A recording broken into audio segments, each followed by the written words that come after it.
Hello everyone, my name is Zoltan Vigh and I'm the Executive Director of the Hungarian E-Mobility Cluster. It's a very great pleasure to be with you on this day and to share with you our experiences and our ideas about how to develop an e-mobility ecosystem in a country. Of course, my presentation is more or less a case study about Hungary and the business opportunities in the long run. But first, let me introduce my organization, which was founded in 2014 as a collaboration platform for stakeholders in e-mobility. And the number of the stakeholders is increasing year by year, by the way. But what has been our main focus? Well, we talk a lot, this experience may confirm it to you. We provide platforms for stakeholders to share knowledge horizontally and to share the best practices and to find new business partnership. Since 2014, our e-mobility cluster has been active in these focus areas: policymaking, regulation, legislation in close cooperation with the government, helping the automotive transformation, helping to shape the recharging infrastructure. A new focus idea is the batteries and energy storage. But of course, we take part in international coordination, building partnerships, and we provide an annual report every year.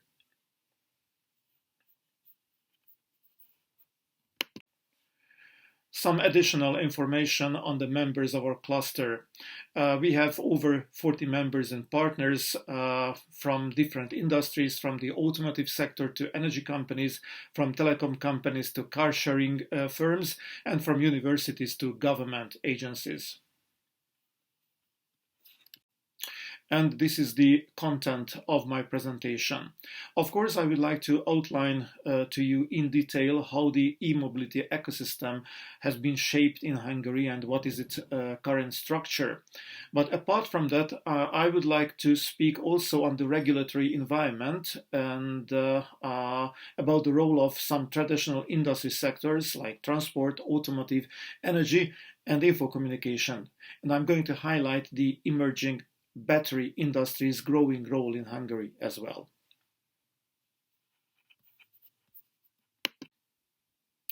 So let me introduce you very briefly the regulatory context, which is really the driving force behind the European e-mobility and emission reduction efforts. Since 2010, the European Union has introduced numerous measures to reduce the environmental impact of both the energy and the transport sector, the two most polluting ones.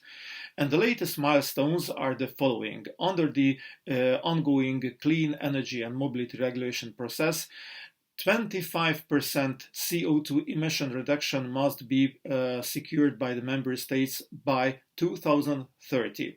Also, by that year, the share of renewable energy in the EU full energy mix must be 40%.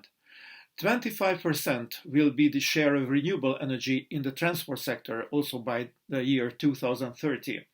And by 2035, only absolutely emission-free vehicles can be produced and sold in the EU member states, which is really a very important milestone for us. And the public charging infrastructure, which is vital for our e-mobility efforts, will be about 3 million charging points by 2030 in Europe. It means that the total overhaul or transformation of the electricity system is required as well by that year, and it must be, or it can be done only if we take into consideration the smart grid ideas, that is, active consumers and energy communities will provide renewable-based electricity in great volume. And we also have to organize the system of great energy storage capacities or battery storage systems in the member states.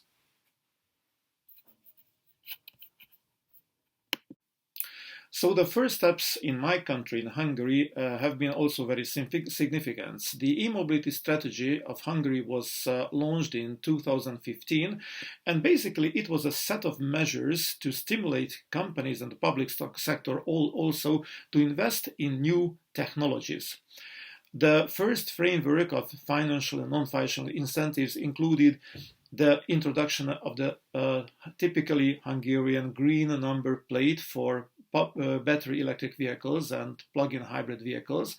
It was so successful that in many other European countries the Hungarian model was simply followed, and similar green number plates have been and are being introduced to electric vehicles. But in Hungary there are no company tax and registration tax for EV, which made, of course, the electric vehicles very popular for companies. For the private owners, a state subsidy was offered. It means a 25% reduction of the original price, which was the measure of the reduction was about 1.5 million Hungarian forints, quite a significant sum. Municipalities have been also encouraged to deploy chargers at the very beginning, and also commercial outlets, big plazas, were obliged to deploy chargers in their parking areas. At the same time, a very competitive market model was created for the EV charging business. And of course, our role was also important because with our members, we took part in the public discussions around and about the e-mobility measures in that field.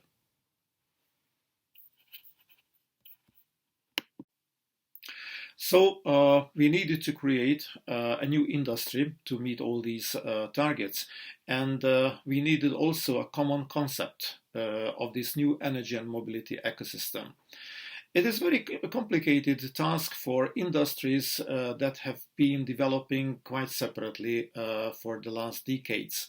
But on this slide, I try to highlight this concept about the new ecosystem. Green represents the new energy market with some examples from power generation through flexibility services to energy storage solutions. Red represents the mobility-related business sectors from automotive manufacturing to transport, while I use yellow to mark the heavily digitalized new activities that are connected with this ecosystem. And here I would like to mention as an example IoT, connected and automated mobility solutions, and big data.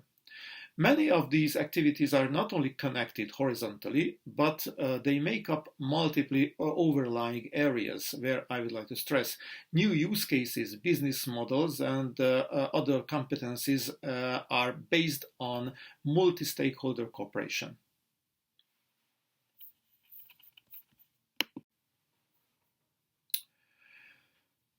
And on this slide, we can take a look at one of the traditional segments of the mobility sector, which is vitally important for Hungary. Namely, this is the automotive industry. To understand its significance, it is sufficient to tell that the automotive industry contributes to the Hungarian GDP by almost 4%.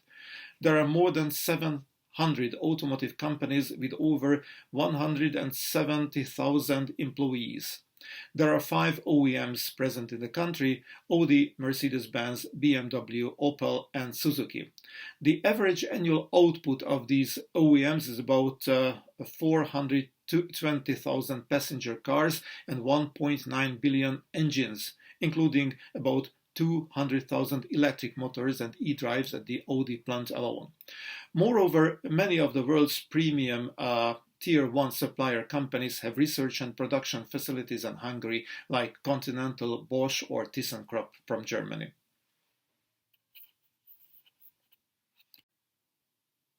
So let's see right now a bit broader picture, a bit broader context, because clean and smart mobility transition is a big challenge and concern for the whole Central and East European region.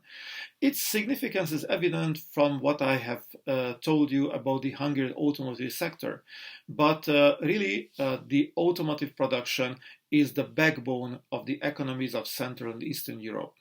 So what are the main features?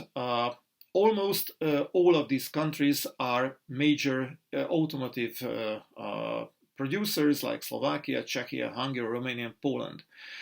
There are some new East Asian investments in that area. For example, there is a Kia factory in Slovakia, a Hyundai factory in Czechia, and NIO, which is a Chinese company based on producing battery swap stations for their electric cars, and this new factory is in Hungary. The region has excellent logistic routes, and as part of the EU, there are no borders and tariffs inside the community. But we also feel the threats and the opportunities equally from the disruptive changes in technology, and we equally face the same binding EU regulation targets, the need for electrification and decarbonization. And now we can speak about the electric vehicle fleet of Hungary, which was about 75,000 strong in the first half of the year, but by September this year it has grown to 80,000 electric vehicles, including cars, passenger cars, buses, vans, and trucks. Very interesting that it is believed, or it is expected, that the Hungarian national electric vehicle fleet will grow to about 400,000 vehicles by 2030, and that's an impressive number. What can we say about the situation in the region? Regional rivals like Poland, Czechia, and Slovakia are still behind Hungary, but only temporarily. Poland has a similar size electric fleet, but Poland is 4 times bigger in terms of population. The peculiarity of the Hungarian market is that about 50% of the Hungarian passenger EVs has been imported from the West European countries like Germany, the Netherlands, or Austria as a second-hand cars. It means that Hungarian EV owners, users are very price sensitive. They try to figure out the best price they can buy their EVs for. And of course, the EVs are still expensive compared to other vehicles, and this is why 60% of the Hungarian EV fleet, passenger cars with green number plates, are concentrated in the Budapest metropolitan area, the richest region of the country. Of course, the other regions are catching up, but their pace is still somewhat slower.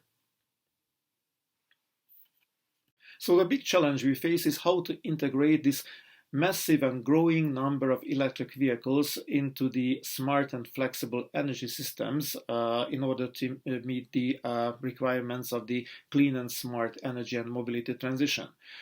As the European Union and its regulation aims at climate neutrality by 2050, the EVs should serve these purposes. So they must be integrated into the electricity systems in order to use and store as much renewable energy as they can. The V2G technology is or can be a step towards that goal. The other important area is the modern recharging infrastructure that should be able to integrate energy storage systems and provide flexibility services for the grid, for the electricity industry. And in that area, batteries will be key components, key elements. Not only the publicly accessible, but also the non-public recharging infrastructure should be involved in providing flexibility services. And so the electric vehicles that charge at private facilities should also be introduced into the big electricity systems. And because of the growth of the penetration of the EV technology and the EVs themselves, we can see a rapidly growing demand for electricity up until 2050. But let's take a look at the other important aspect or area of the Hungarian e-mobility ecosystem, that is the charging network, the infrastructure, which is getting more mature, and very surprising that the demand for DC charging is simply multiplying in Hungary recently. According to the latest official annual reports, there were 2,147 charging stations at the end of last year in Hungary. It means 4,434 charging points or connectors. And the cumulated capacity of this public charging network was slightly more than 110 megawatts, the built-in capacity. Last year, altogether, 23.7 gigawatt hour of electricity was provided in the public network for EV users as electric fuel. And it is expected this year that this number will reach somewhere between 35 and 40 gigawatt hours, hopefully. Traditionally, the number of the EC charging points is much higher there in the network. Their share was about 25% last year. But despite this fact, the number of the AC charging transactions and the DC charging transactions last year was roughly equal, slightly a bit more in the AC segment. And again, despite this fact, the charging transactions are or can be equal, but much more electric energy was provided at DC chargers than AC chargers. The share is 15.6 gigawatt hours versus 8.1 gigawatt hours in the AC segment, which is quite surprising.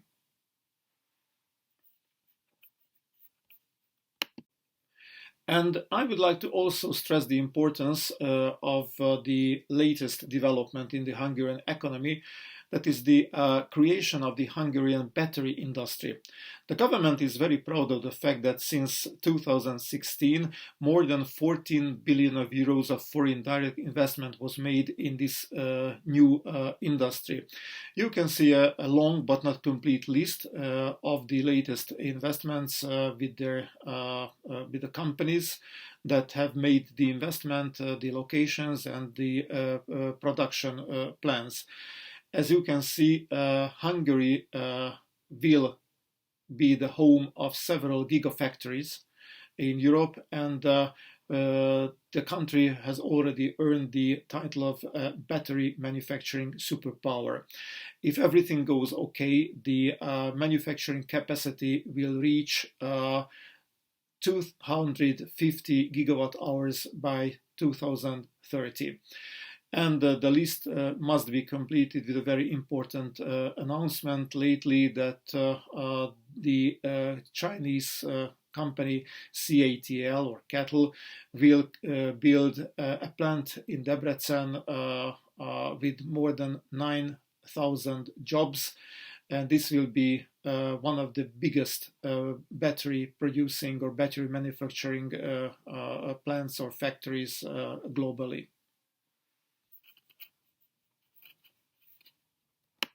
So let's see what is behind the big boom in the battery industry, because the market sure will grow. And the growth factors are the electric vehicles, the charging network, especially high part DC charging network, and the energy storage demands throughout Europe. So let's see how it goes in details. In the coming years and decades, we expect a mass rollout of electric vehicles of all kinds, passenger cars, vans and trucks in Europe, not only Europe, but in the whole world. And under the upcoming EU regulation, because the big number of electric vehicles, a tremendous network of charging stations will be developed, but these charging stations will not be able to provide the necessary level of or power of electricity without local storage systems based on batteries or battery parks. So batteries will be needed to provide even capacity for the charging network. On the other hand, household renewable energy production will also be a great growth factor. In Hungary alone, currently, there are more than 100,000 households producing solar energy from rooftop panels for the grid. The problem is that the grid cannot absorb. The electricity grid cannot absorb all this energy without using some kind of battery stations, household batteries, as an interim storage or buffer facility. And with the same reason, industrial batteries will be used in great numbers to balance the grids in the whole industrial network. And this is my last slide with the title of Investment and Business Opportunities. Well, you may ask, why only one slide after we have spoken so much about the significance and importance of this new ecosystem and new market? Let me explain like this, because the technology development is extremely fast and global competition is extremely intense. It is very difficult to sell customer-ready products globally everywhere, products that are suitable for each and every market. So instead of what to sell, I would like to stress the importance of the question how to develop business, especially in the Central and East European region. So the main takeaways from my presentations can be like this. 1. Green economy products and services like e-mobility must be in line with the current EU regulation regarding climate, energy and decarbonization. 2.